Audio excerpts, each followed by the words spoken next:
Euh, je vais vous parler, dans le fond, moi, c'est les différentes sources de revenus. Donc, je trouve ça vraiment le fun que Maxime était juste avant moi parce qu'on est exactement dans le même sujet. C'est ça qui est vraiment, vraiment drôle. Alors, est-ce que ça t'est déjà arrivé d'avoir des difficultés financières? Fait que là, des fois, là, on dirait qu'on trouve ça rough, des difficultés financières. On est comme, oh mon Dieu, c'est donc mais hard, difficultés financières. Mais des fois, ça peut être juste des petites affaires là, qui t'empêchent de dormir la nuit, là, qui te tient réveillé. Là, et tu te demandes, est-ce que mes revenus vont augmenter un jour? Est-ce que je vais toujours rester dans la même situation? Comment je peux faire pour payer pour tout? Comme, tu sais, il y a tellement d'affaires à payer dans la vie. L'épicerie, elle a tellement augmenté. Comment je peux faire pour payer toute l'épicerie? Est-ce que je peux aussi me mettre de l'argent pour mes rêves? C'est ça qui est le plus important aussi parce qu'on va se le dire, dans notre vie, on a une journey, mais ce qui est vraiment important, c'est de réaliser nos rêves et vraiment de s'en mettre de côté, d'en garder de côté pour ces choses-là qui sont importantes. Fait que toi, tu aimerais ça vivre dans l'abondance, mais c'est pas qu'est-ce qui se passe actuellement. Là, des fois, il y en a qui vont bien, là, mais c'est pas exact, ils ne sont pas encore rendus là. Fait que là, je vais te parler d'un ennemi. Tu vas le trouver bien drôle. Moi aussi, j'ai aimé le créer. Alors, c'est un ennemi, il s'appelle Bill. Hey, je te le dis, ce tannant-là, il est partout. Il est dans ton hypothèque, ton téléphone, tes dettes, tes enfants, les frais de scolarité, les taxes, ton auto, ton épicerie. Il sort de n'importe où. Puis, il fait un peu triper. On va se le dire, c'est lui qui t'empêche de dormir la nuit, d'ailleurs. C'est lui qui te tient réveillé à toutes les nuits. Fait que moi, je me présente, mon nom, c'est Caroline Crevier, puis je comprends vraiment ta situation parce que j'étais exactement dans la même situation que toi, là, 10 ans. Donc, j'étais exactement dans la même situation. Fait que je vais te raconter un peu mon histoire, tu vas comprendre un peu mon parcours, puis je vais te parler, dans le fond, des différentes sources de revenus qu'on a générées, mon conjoint et moi, pour en venir à la situation financière qu'on a actuellement. Donc, mon histoire, c'est vraiment simple. Ça commence avec ma mère. Hein? C'est bon, hein? Parce que je viens de ma mère, c'est bon. Et puis, dans le fond, ma mère, c'était la première femme à graduer de l'Université d'Ottawa en tant qu'ingénieure. Oui, imaginez-vous, oui, c'était la première femme à faire ça, OK? Fait qu'elle était vraiment super fière de sa profession et dans le fond, elle travaillait fort là, parce que c'était une des premières femmes ingénieures. Puis, elle donnait beaucoup de, dans son travail pour montrer qu'elle était aussi bonne que les autres, puis qu'elle était meilleure que les hommes, tu sais. Fait qu'elle donnait vraiment beaucoup dans son emploi. Elle avait un statut social élevé parce qu'à chaque fois que quelqu'un la rencontrait, « Oh, t'es ingénieur! Oh, t'es ingénieur! » Tu sais, fait que c'était vraiment comme une belle vie, là, bref. Hein? Puis, mes parents avaient quand même assez d'argent, il y avait quand même beaucoup d'argent.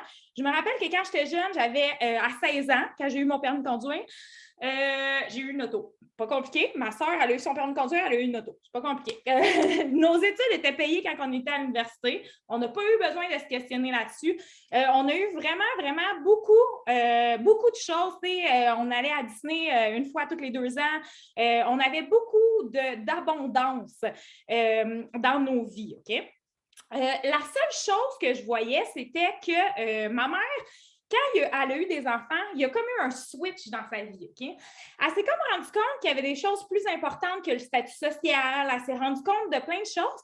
Puis, à un moment donné, elle a comme été prise dans la roue du rat. Fait qu'elle s'est mise à travailler. Puis, tu sais, c'était comme une roue sans fin. À un moment donné, elle est arrivée vers l'âge de 45 ans, elle a fait un burn-out. Donc, elle a pris 2 ans de sabbatique pour pouvoir s'en remettre. Là, fait que ça a quand même été vraiment difficile. Et puis, dans le fond, à 50 ans, ce qui est arrivé, c'est qu'elle a dit, là, je ne suis plus capable de travailler, je veux profiter de la vie. Et puis, dans le fond, 4 ans plus tard, les médecins ils l'ont diagnostiqué avec un cancer. 9 mois plus tard, elle est décédée. Puis, dans le fond, c'est sûr que pour moi, c'est très difficile de vous en parler aujourd'hui puis de vous en faire part, mais en même temps, j'ai tellement de gratitude pour cet événement-là parce que ça a vraiment été le premier point qui a fait que j'ai totalement changé ma vie. Donc, les gens me demandent c'est quoi une spécialiste liberté MBD? Donc, je suis une spécialiste pour la liberté métro, boulot, dodo. Donc, j'aide vraiment les femmes à créer différentes sources de revenus pour qu'elles puissent sortir, elles aussi, de la roue du rat et ne pas vivre ce genre de choses-là. Donc, là, un point important dans ma présentation que je vous fais aujourd'hui, puis je trouve ça vraiment drôle parce que j'ai comme l'impression que tous les présentateurs aujourd'hui étaient vraiment connectés. C'est comme si on avait tous le même message de base. Tu devrais toujours choisir une source de revenus que tu es passionné à exploiter. Fait que c'est vraiment, vraiment simple. Tout ce qui te passionne, même si tu n'as pas de connaissances là-dessus, il y a toujours une façon d'acquérir ces connaissances-là et de les avoir au fil du temps. Puis, on va se le dire, dans le fond, même si tu n'as pas de connaissances, mais que tu es passionné, c'est pas grave. Tu vas faire des erreurs, tu vas te relever, tu vas essayer quelque chose d'autre, puis c'est de cette façon-là que tu vas pouvoir apprendre. OK? Fait que moi, dans mon parcours, je vais te parler, dans le fond de mon parcours, tu vas voir un petit peu qu'est-ce qui est arrivé, puis comment ça se fait qu'en 10 ans, dans le fond, mon conjoint et moi, on a maintenant une valeur nette de 1,4 million. Donc, comment est-ce qu'on a fait pour se bâtir ça? Parce qu'on va se le dire, v'là 10 ans, on n'était vraiment pas là. On est, tu sais, oui, on a été vraiment chanceux parce que moi, ce que je trouve, c'est que mes parents m'ont légué la richesse d'esprit. Donc, moi, dans ma tête, j'allais jamais manquer d'argent. C'était sûr et certain. Donc, moi, dans ma tête, j'avais toujours trouvé des solutions. Mais ils ne m'ont pas légué, tu sais, ma mère est décédée, mais elle a tout légué à mon père, tu sais. Fait que je ne suis pas arrivée avec une tonne d'argent dans la vie. Je suis arrivée comme tout le monde au début de ma route et par la suite, dans le fond, j'ai vraiment utilisé mon cerveau, ma mentalité pour pouvoir bâtir différentes sources de revenus. Donc, premier point que je veux vous parler aujourd'hui, que je trouve qui est super important, puis que dans le fond, là, tu vas me dire, OK, mais là, ce n'est pas une source de revenus. Oui, c'est une source de revenus pour plus tard, OK? Donc, paye ton hypothèque plus rapidement. Donc, quand tu doubles tes paiements d'hypothèque, dans le fond, je ne sais pas si tu le sais, mais ton hypothèque va passer de 25 ans, le terme là, de ton hypothèque, 25 ans à 6 ans. À 25 ans, à 6 ans. Fait qu'au lieu de payer pendant 25 ans, tu vas payer pendant 6 ans. Je sais, je suis capable. Puis aussi, le deuxième point qui est super important, c'est que quand tu payes ta maison en 25 ans, tu la payes 2 fois. OK? Fait que mettons que tu achètes une maison à 600 000 et que tu la payes sur ton hypothèque sur 25 ans, tu vas la payer environ. Là, c'est sûr que c'est peut-être un petit peu en bas de ça, là, mais c'est proche d'1 million, 1,1 million là, dans ton parcours. Là. Donc, pour moi, ça, c'est vraiment une... puis les gens et le système d'éducation ne nous éduquent pas là-dessus. Ils nous disent, prends ton hypothèque sur 25 ans, c'est normal, fais ça. Fait que, dans le fond, le système d'éducation nous dit, prends le long road et continue là, parce que c'est sûr que plus que les banques font d'argent, plus que le gouvernement va rouler aussi. Là, donc. Puis, c'est vraiment un revenu, mais dans le futur. Fait que c'est vraiment comme un revenu à prendre en considération dans le futur. Le deuxième point que je vais te parler, c'est de construire une business de revente en ligne. Fait que dans notre parcours, mon conjoint et moi, on a commencé par faire une business sur eBay de jeux vidéo. OK? Fait que là, dans le chat, j'aimerais ça que tu m'écrives sur quoi tu as plusieurs connaissances. Parce que des fois, on va dire hey, moi, j'ai des connaissances en pièces de monnaie, mais qu'est-ce que ça peut me rapporter? Mais oui, c'est ça peut te rapporter, puis tu peux l'exploiter. C'est ça qui est vraiment, vraiment le fun. Fait que dans le chat, prends le temps d'écrire, là. C'est quoi, là, toi, tes connaissances? As-tu des connaissances particulières? Fait que là, je vous donne différentes catégories qui existent, là. Les pièces de monnaie, les antiquités, des sacoches de designer, des montres, des cartes de sport, des poupées collectionnables, des timbres. Fait que si tu vas voir, dans le fond, prends le temps d'aller voir sur eBay. C'est quoi les catégories qu'il y a sur eBay? Fait que de cette façon-là, ça va pouvoir te donner une idée aussi. Hey, j'ai-tu quelque chose que j'ai des connaissances là-dedans? Est-ce qu'il y a quelque chose qui m'intéresse vraiment, les jeux vidéo, exemple rétro? Est-ce que c'est quelque chose qui t'intéresse vraiment puis que tu vas être capable de te bâtir une entreprise? OK?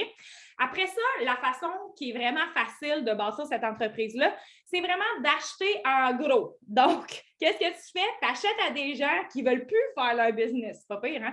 Puis après ça, tu revends en petits tous tes morceaux, dans le fond. Donc, nous, c'est de cette façon-là qu'on faisait. On achetait des gros lots et par la suite, on vendait chacun des items. Et souvent, nous autres, on allait chercher le double de profit sur notre article. Je veux juste vous dire, je veux juste raconter rapidement, vraiment rapidement. À un moment donné, dans un pawn shop, j'ai trouvé une cassette de Earthbound que j'ai payé 10 et je l'ai revendue à 110 Fait que c'est juste pour vous donner une idée, là, tu sais, des bons coups. Là. Puis là, après ça, c'est que moi et mon conjoint, on était excités les deux. Là, on faisait de l'argent, on faisait 100 piastres, on était tout excités, on s'en reparlait, on rachetait du stock. Donc, c'est une business que tu peux vraiment construire et qui peut évoluer dans le temps. Après ça, l'autre point que je vais vous parler, ça va être de réhypothéquer qu'est-ce que tu as actuellement. Puis ça, je suis vraiment contente, Maxime, Anne, il en a parlé. Donc, c'est réhypothéquer qu'est-ce que tu as actuellement pour acheter quelque chose d'autre. Donc, nous, dans le fond, ça a été notre parcours. Qu'est-ce qu'on a fait? C'est qu'au début, on avait acheté un condo à Montréal, à Anjou. Et par la suite, donc moi, je payais beaucoup de l'hypothèque. Donc, ça m'a donné, pendant 4 ans, j'ai payé, tac, je payais le double. Je ne savais pas pourquoi je payais le double, mais je payais le double. Moi, il n'y avait personne qui m'avait enseigné ça, mais je me disais, hey, je vais payer ça vite, là, ça va être réglé. Fait que, qu'est-ce qui est arrivé, c'est que quand on a voulu acheter une maison à Repentigny, on ne passait pas à la banque. Ils ne voulaient rien savoir de nous autres. Ils nous disaient, non, vous autres, on ne vous passe pas de cash, vous êtes ben trop louches. Donc, on travaillait moi, je travaillais dans le retail, mon chum travaillait dans le retail aussi. Fait que 2 retailers, non, ça allait vraiment pas bien. Alors, on a trouvé des solutions parce que des fois dans la vie, tu vas te faire dire non. La banque, elle va te dire non, je te passe pas d'argent. Mais c'est pas grave, nous autres, on a fait travailler notre cerveau puis on s'est dit, hey, on va réhypothéquer notre condo. On a plein de cash dans notre condo. Pourquoi ils ne pourraient pas, dans le fond, nous donner l'argent qu'on a dans notre condo pour le mettre sur une maison? Donc, c'est qu'est-ce qu'on a fait à ce moment-là. Et puis, par la suite, dans le fond, on a on a réhypothéqué notre maison à Repentigny pour acheter une maison à Mont-Tremblant. Là, maintenant, les 2 autres, on les a vendus, mais c'est de cette façon-là qu'on a bâti un parc immobilier tout le temps en réhypothéquant la valeur qu'on avait dans une propriété qu'on avait déjà. L'autre façon que je vais te parler, ça va être d'avoir des locataires parce que des locataires, qu'est-ce qui est vraiment le fun? Ma fille, elle m'a fait comprendre ça. Là. Elle dit, maman, je pense que j'ai compris quelque chose. J'ai dit, ah oui, c'est quoi? Là, après ça, elle me dit, ben dans le fond, quand tu as un locataire, c'est lui qui paye ton hypothèque. J'ai dit, hey man, t'as compris la clé du succès, that's it! Fait que, dans le fond, juste pour vous ramener en arrière, nous, qu'est-ce qu'on a fait? C'est que quand on avait notre condo, on a conservé notre condo pour acheter, et on a acheté la maison à Repentigny. À ce moment-là, on a mis des locataires dans notre condo. Nous, c'est la façon la plus safe qu'on trouvait. T'sais, on n'avait pas besoin de s'occuper des choses de la maison, puis tout, puis ça nous mettait beaucoup en sécurité d'avoir un condo parce qu'on faisait juste payer les frais d'entretien. Puis de cette façon-là, c'était comme notre première porte d'entrée. Donc, qu'est-ce qui arrivait? C'est que notre locataire, il payait non seulement notre hypothèque de maison, mais il payait notre hypothèque de condo à ce moment-là parce que notre hypothèque, les 2 hypothèques étaient très, très bas. Donc, c'était vraiment, vraiment excitant pour ça. Après ça, dans le fond, moi, j'ai acheté un duplex à Pointe-aux-Trembles, justement, que je vais vendre prochainement. Et on a continué ainsi. Ensuite, un quadruplex à l'Assomption. Après ça, on a toujours réhypothéquant qu'est-ce qu'on avait. Donc, après ça, on a été plus à Sainte-Agathe. Donc, un duplex à Sainte-Agathe, un quadruplex à Sainte-Agathe. Dernièrement, on a acheté un autre duplex à Sainte-Agathe.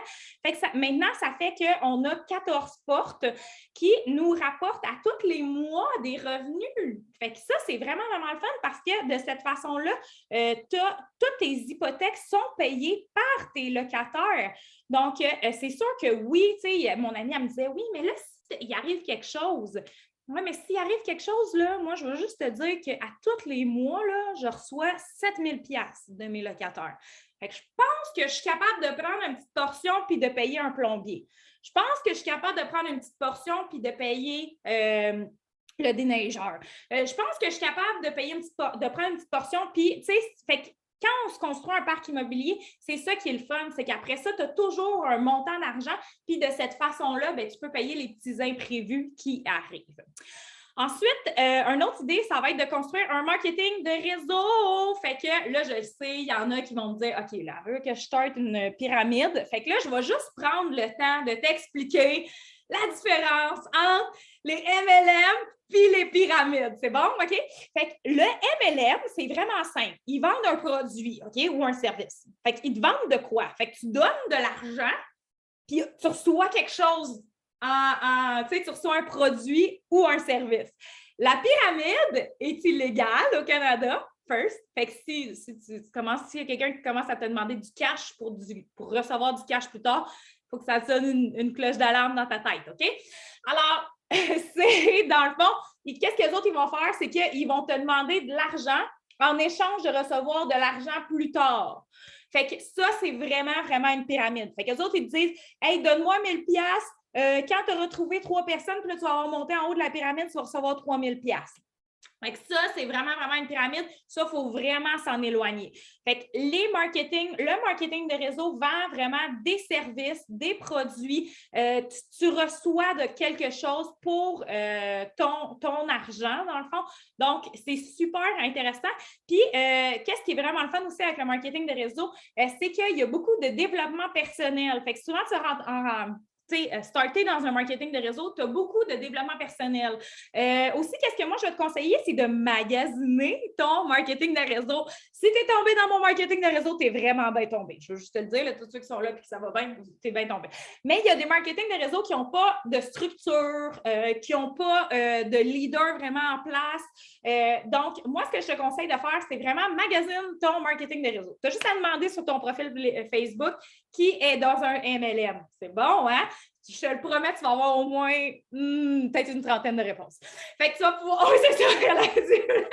Fait que tu vas pouvoir aller magasiner ton marketing de réseau et aller voir qu'est-ce qui t'intéresse. C'est important aussi que tu sois intéressé par les produits parce que même si moi, je te parle de produits de cuisine, mais que tu n'en as rien à cirer des produits de cuisine, c'est peut-être pas la bonne place pour toi. Tu sais, fait que peut-être que toi, ça va être plus des produits de beauté, peut-être que ça va être plus au niveau des produits financiers parce qu'il y en existe une multitude ici. Puis, c'est vraiment, vraiment le fun aussi de découvrir peu à peu. Fait que tu peux prendre ton temps aussi, hein, je veux juste te le dire. Là. Il y en a des fois qui vont essayer de te mettre de la pression pour que tu embarques tout de suite, mais tu as le droit de les magasiner, OK? Tu as le droit de dire, OK, je me donne jusqu'à fin juin pour le magasiner, là, puis là, après ça, tranquillement, tu magasines ton marketing de réseau, tu magasines qu'est-ce qui, toi, te drive, qu'est-ce qui t'intéresse. Ensuite, bien ça, c'est arrivé dans le fond avec mon marketing de réseau, justement. L'épicerie. OK, l'épicerie, moi, je capote à quel point tu peux économiser sur ton épicerie. OK? Le secret, là, je veux juste te le dire, là, first affaire, fais-le toi-même. Hein? C'est pas pire, ça? Fait que fais-le toi-même. Achète-le pas tout fait, puis de cette façon-là, tu vas économiser la moitié. OK? Fait qu'il y a plein d'affaires que tu peux mettre en place qui vont vraiment, vraiment te permettre d'économiser, dans le fond, de l'argent sur ton épicerie, OK? Par exemple, nous autres, là, on fait notre pain maison, puis ça, c'est une tâche qui est attribuée à ma fille. Fait que c'est même pas moi qui le fais. Hein? C'est pas pire, hein? Fait que dans le fond, moi, toutes les semaines, là, j'ai calculé, là, dans une année, là, j'économise près de 4500 $ juste parce que je fais mon pain à maison. OK? Fait que ça, je veux juste vous le dire, le 4500 $, c'est comme genre un voyage dans le sud, là, tu sais. Fait que tu as le droit. Tu as le droit de choisir ton pain, mais moi, je choisis le voyage dans le sud. Fait que c'est à toi de décider vraiment. Après ça, tu as ton poulet, mettons, OK? Je veux juste te l'expliquer, là, vite, vite. Mais si tu achètes ton poulet quand ça tente, au lieu de l'acheter quand il est en solde, je veux juste te dire que j'ai calculé que pour une famille de 4 qui mange du poulet une fois par semaine, OK, tu perds 5000 $ juste dans ton poulet. Moi, ça ne me dérange pas, mais moi, mon poulet, vraiment, j'aime l'acheter en spécial, puis j'aime prendre ce 5000 $ puis de le mettre dans un investissement qui va me rapporter encore plus de cash. C'est bon, hein? Fait que, dans le fond, bref, c'est vraiment, le secret, c'est de te trouver des façons de faire, des petites habitudes de vie. Hein? C'est bon, ça? J'aime ça, hein, Étienne? Fait que des petites habitudes de vie que tu vas changer dans ton habitude de vie, dans ton alimentation, dans ta façon de fonctionner dans ta cuisine, qui vont te permettre d'économiser de l'argent. Puis de cette façon-là, tu vas être capable de tout organiser, ton épicerie, ton mode de vie. Après ça, dans le fond, l'autre façon d'aller faire de l'argent, c'est d'investir en bourse. Alors, là, je sais, là, il y en a plein qui vont me dire « Oui, mais je connais rien là-dedans. » Mais moi non plus, je connaissais rien là-dedans. Puis j'ai décidé d'apprendre, puis j'ai décidé d'essayer, puis j'ai décidé de faire des erreurs, puis j'ai décidé de recommencer, puis j'ai continué. Puis moi, ce que je te dis, c'est que, tu sais, ton CELI, ton REE, ton REER, oui, tu peux le confier à des personnes, mais tu peux également toi-même décider quelles actions tu vas prendre avec ces produits-là. Fait que moi, c'est la façon que je fais. Puis de cette façon-là, je me maintiens toujours au courant de ce qui se passe dans le marché. Moi, je suis vraiment chanceuse. J'ai un conjoint qui lit à peu près toutes les nouvelles du monde. Fait que dès qu'il y a quelque chose qui se passe, bien, je suis au courant en plus. Mais au courant, c'est bon, ça. Fait que moi, ce que je te conseille, c'est tranquillement, pas vite. Tu sais, tu peux commencer, tu t'ouvres un compte. Tu sais, il y a des choses gratuites, là. Je suis vraiment là pour faire la promotion de tout ça, là. Mais il y a des choses gratuites qui existent que tu peux investir dans la bourse. Puis moi, dans le fond, moi, je suis avec du Snap. Fait que oui, ça coûte de l'argent, là. Mais dans le fond, moi, j'ai mon CELI, REER, REE pour mes enfants. Puis qu'est-ce qui est vraiment, vraiment merveilleux, c'est que, mettons, le REE, OK? On n'en parle vraiment pas assez souvent, là, mais le REE, à chaque fois que tu mets de l'argent, le gouvernement met de l'argent dedans. Fait que là, mettons que tu prends tes allocations. Je te dis ça de même, là, OK? Fait qu'au lieu d'acheter une dépense, là, puis tu prends cet argent-là, tu le mets dans ton REE, c'est de l'argent du gouvernement en passant, là, le gouvernement te donne de l'argent. Là, tu le mets dans ton REE, bien, le gouvernement te donne plus d'argent. Hein? C'est bon, ça! Hein? C'est comme des tactiques de même que tu es comme, ah, OK, ouais. C'est comme, ouais, il faut que je le fasse. Oui, je le sais. OK. Alors, on continue avec ça dans le fond. Fait que moi, dans le fond, je vous ai donné différentes idées pour des sources de revenus, OK? Là, l'important, c'est vraiment de voir, toi, là, c'est laquelle qui te parle, OK? Puis moi, c'est toujours la même chose que je vais te conseiller. Là, tu as ta job régulière, OK? Bâtis une source de revenus supplémentaire, puis une fois que tu te sentiras confortable et que tu l'auras bien bâti, prends-toi un autre. Fait que moi, ce que je te conseille vraiment de faire, c'est à chacune de tes sources de revenus, là, tu peux déléguer, OK? Donc, par exemple, OK, je te donne l'exemple de mon marketing de réseau. Avant, moi, je travaillais 45 heures dans mon marketing de réseau, puis j'étais bien contente là-dedans, puis ça allait bien. Mais à un moment donné, j'ai compris que quand je déléguais, j'avais plus de temps, OK? Là, je vais te dire quelque chose que j'espère que tu vas t'en rappeler de toute ta vie, OK? Le temps, il ne revient jamais. Ton argent, c'est un flot. Il va revenir à un moment donné. Tu vas avoir de l'argent. Hein? J'espère que tu vas t'en rappeler. Donc, moi, j'ai vraiment, dans le fond, conçu un système maintenant qui fait que mon MLM, je travaille 15 heures par semaine. J'ai tout délégué qu'est-ce que je peux. Oui, je paye pour ces services-là, mais c'est incroyable tout ce que ça me donne parce que moi, je peux travailler sur d'autres sources de revenus et bâtir autre chose. Donc, moi, c'est vraiment la façon que je vais te conseiller de fonctionner. Donc, en finissant, je veux juste te mettre au fait, là, il y a une personne sur 4 qui se rend pas à sa retraite. Hein? C'est pas compliqué. Puis sur les 3 personnes qui restent, il y en a une sur 3 qui est malade à la retraite. OK? Fait que tu as toujours le choix. Tu as toujours le choix d'attendre ta retraite pour vivre ta vie ou tu peux commencer aujourd'hui à vivre ta vie puis à commencer à savoir qui tu as le goût d'être, comme disait Tony. Fait que qui, toi, c'est qui la personne que tu vas être? Qui la personne que tu veux être et que tu veux développer? C'est quoi ta vie de rêve? Et c'est qui cette personne-là? Puis que tu commences à agir comme cette personne-là. Fait que dans le fond, moi, ce que je vais te conseiller aujourd'hui, c'est de prendre action aujourd'hui. Fait que de prendre une action que tu vas conserver après, mais que tu vas garder dans ta vie et qui va devenir une habitude pour toi. Yay! Alors, c'était ma présentation. Alors, moi, ce que je vais vous dire, simplement pour...